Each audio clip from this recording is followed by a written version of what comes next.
On the seventh morning Captain Eaton resorted to a curious device which John Holbrook called "walking up the river." Two sailors in a small boat went some distance ahead, bearing a long rope fastened to a small anchor. Rowing as far as the rope would stretch, they dropped the anchor. On the deck of the ship the crew lined up, 10 hardy men bared to the waist, each grasping the rope, and began to rhythmically march from one end of the ship to the other. As one man reached the end, he dropped the rope, and raced back to grasp it again at the end of the line. Painfully, almost imperceptibly, the Dolphin inched forward through the water. In an hour's time they had reached the anchor, and the rowboat went ahead a second time. Over and over, hour after hour, the men moved, hauling the ship by the sheer force of straining muscle and gasping breath. Sweat poured down their arms and shoulders. The agonizing slowness was harder to endure than no motion at all. Kit shuddered away from the sight of those lunging bodies. A hot spring sun beat down without relief. She twitched her own shoulders fretfully under the silk that stuck clammily against her skin. In the heat the stench of horses steamed up from the depths of the hold as though the animals were still there. This morning the cook had refused to spare her enough water even for a decent bath. It was almost too much to bear when she heard a splash directly below her, and saw that Nat and 2 of the other young men had taken advantage of a wait for the rowboat and were thrashing about like porpoises in the river. Nat looked up and caught her wistful eye. "Jump in, why don't you?" he taunted. "You warned me never to do it again," Kit replied incautiously. "Do you need an excuse? I'll shout for help and go under. You couldn't just stand there and watch me drown, could you?" "Yes, I could," Kit laughed in spite of herself, "and I would, too." "Then you can stay there and frizzle," responded Nat. As he paddled toward the ladder, Kit watched him with both envy and relief. He had sounded as friendly and easy as on the first morning in Saybrook Harbor. As though to prove that the constraint between them was broken, in the next wait for the rowboat, Nat strolled over to join her where she stood watching. "I'll wager you're wishing you'd never left Barbados," he said. "'Twas unfair of me to tease you. How I envied you," she exclaimed, "to get into the water and away from the filthy ship even for a moment." In a split second a squall darkened Nat's blue eyes. "Filthy? The Dolphin?" "Oh," she laughed impatiently, "I know you're forever scrubbing, but that stable smell, I'll never get it out of my hair as long as I live." Nat's indignation found vent in scorn. "Maybe you think it would smell prettier when with a hold full of human bodies, half of them rotting in their chains before anyone knew they were dead." Kit recoiled as much from his angry tone as from the repulsive words. "What are you talking about? People down in the hold? I suppose you never knew about slaves on the Barbados."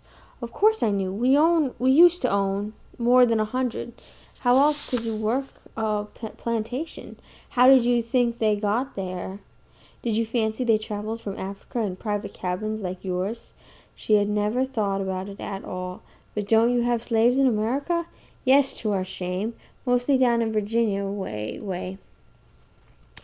But there are plenty of fine folk like you here in New England who will pay a fat price for black flesh without asking any questions how it got here. If my father would consent to bring back just 1 load of slaves, we would have had our new catch by this summer.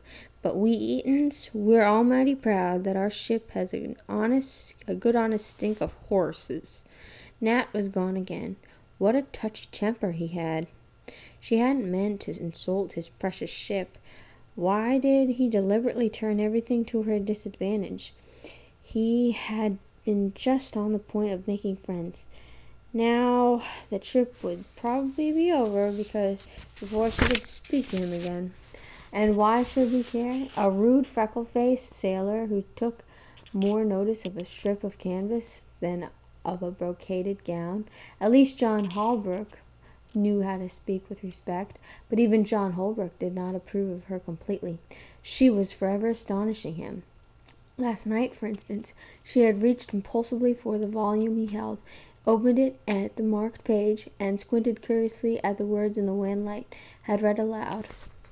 "We are the first place to apprehend that there is a time fixed and stated by God for the devil to enjoy a dominion over our sinful and therefore woeful world. Toward the end of his time, the descent of the devil and wrath upon the world will produce more woeful effects than what have been in former ages. The death pangs of the devil will make him to be more of a devil than ever he was." Goodness! Kit wrinkled her nose. "Is this what you read all day long?" She looked up to find John staring at her. "You can read that?" he questioned, with the same amazement he had shown when she had proved she could swim. "How do you learn to read when you say you just ran wild like a savage and never did any work?" "Do you call reading work?" "I don't even remember how I learned. When it was too hot to play, Grandfather would take me into his library where it was dark and cool, and read to me out loud from his books, and later I would sit beside him and read to myself while he studied." "What sort of books?" John's voice was incredulous. "Oh, history and poetry and plays." "Plays?" "Yes, the plays were the best.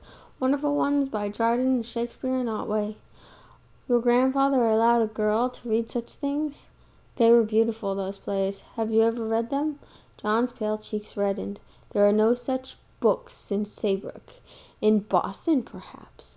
But the proper use of reading is to improve our sinful nature, and to fill our minds with God's holy word."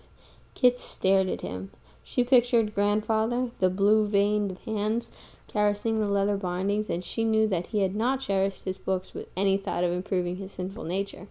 She could imagine the twinkle that would have danced in his eyes at those solemn words.